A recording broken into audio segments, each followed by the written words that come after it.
The ambush that wasn't. Cyril Ramaphosa came, Cyril Ramaphosa went. U.S., European, and South African media lie about the meeting, claiming that Donald Trump ambushed South Africa. The problem with that narrative is, of course, that it was Cyril Ramaphosa who asked for the meeting with Donald Trump to repair a relationship that the ANC has rubbished for over 20 years and ignored for all that time. Now that things are on the verge of breaking apart completely, suddenly they have an interest here, realizing that about 5% of their gross domestic product in South Africa is tied to trade with the U.S. annually. And given an economy that's growing at 1% or less per annum, which is less than inflation and less than population growth, that is not a good outcome for South Africa, losing nearly 5% of your GDP in trade. This was a poorly executed plan. Even though it was clearly rehearsed by Ramaphosa's team, we saw the question from the South African reporter, in which the reporter asked a question of Donald Trump: what will it take to convince you there isn't a white genocide in South Africa? Clearly a set-up, teed-up question, because Ramaphosa then rudely interrupted the President of the United States, his host, in the Oval Office. The media talks about how Trump was rude to Ramaphosa. They're completely ignorant of reality. Ramaphosa was rude to Trump, saying, well, no, I'll take this question. Legislature. Well, let me clarify that. Yeah, let me clarify that, because what you saw... The appropriate response would have been, Mr. President, do you mind if I try and answer that question? Is that all right? No, but he said, I'll take this question. And not only did he take the question and rudely interrupt his host, Trump's like, well, I'm happy you want to answer this question. He handed him the shovel or the spade and let him dig his own grave.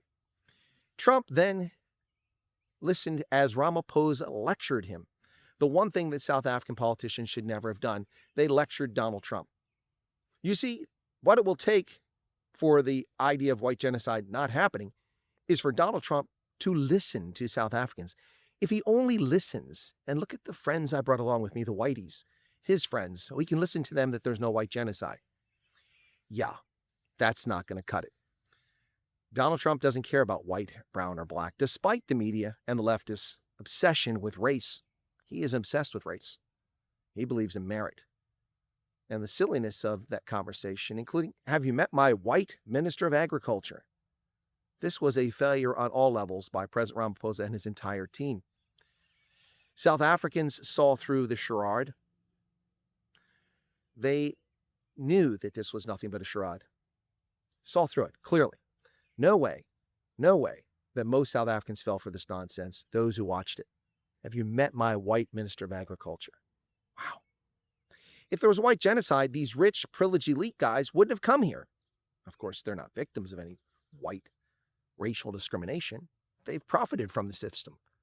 So why would they come there and tell Trump that there's a problem for the other 4.8 million white South Africans, 6 to 8 million colored South Africans, and 1.3 million Indians, plus a few 100,000 blacks who consider themselves part of that community? They're not going to tell you that. They've all profited from the system and done quite well. A couple of them don't even live in South Africa. They live in America. So what exactly can they tell you about the sufferings of people in Northwest Province, where the government is in receivership, or the failings of the government Eastern Cape, or the slaughter of people in rural KwaZulu-Natal? Very little, actually. Very little. So this was not an ambush. This was a suicide mission, and a foolish one at that. Ramaphosa may find himself soon facing a vote of no confidence or be tossed aside by his own party. Very real possibility. But what comes next could be even more frightening for South Africans. This did not go well. Don't listen to the media nonsense about the successful trip. The door is open for trade. Read Donald Trump's body language. He was annoyed that this meeting started 30 minutes late. Whoever was responsible for it, he wasn't happy. He had to wait around a half an hour for this meeting, whether it was U.S. responsible or the South African delegation on African time. I don't know which. I'm not making accusations. But Trump was clearly annoyed at that.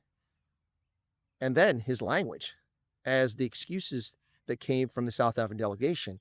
And you could see very much clearly the anger in the face of Pete Hegseth, Elon Musk, and the rest of Trump's team, who remained silent as members of the South African delegation chuckled and laughed while Julius Malema sang "Kill the Boer." Kill the Boer! The farmer!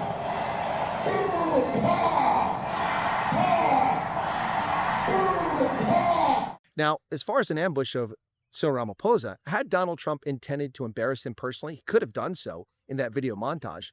There were no videos of the ANC today or the Government of National Unity.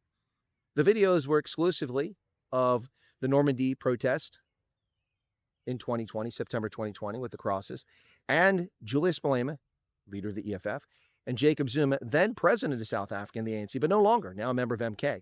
So that gave the government a chance to distance itself from this and give an explanation. But instead, they came back with this mealy-mouthed nonsense that we need your help for crime. We need technology. No, you need accountability. You need justice. You need to prosecute criminals and imprison criminals for life. You need to put a clear deterrence to crime. You need to treat rural crime as a priority crime instead of leaving rural South Africans, black, white, and brown, to suffer the consequences of your negligence and your political decision to disband the commandos, leaving people even more vulnerable in rural areas. This was not an ambush.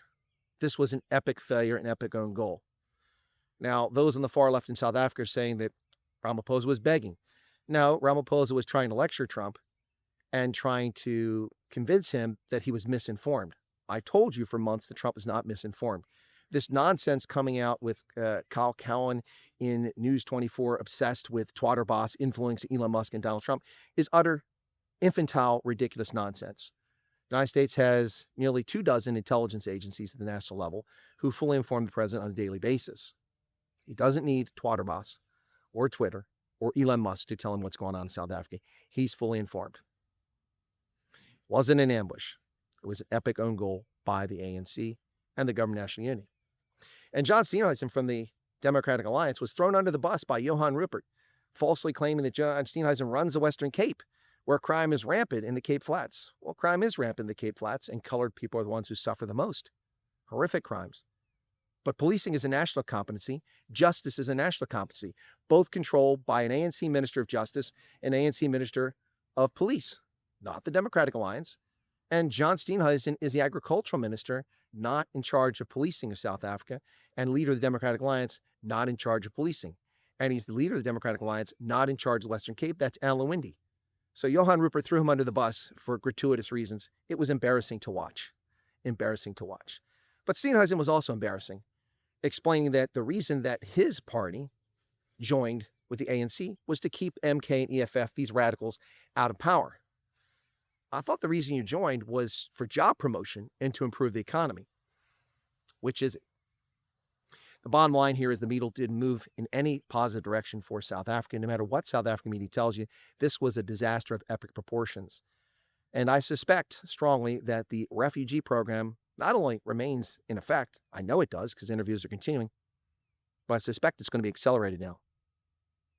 And that cannot be good for South Africa. A brain drain is going to crush the economy of South Africa if tens and hundreds of thousands of people leave the country.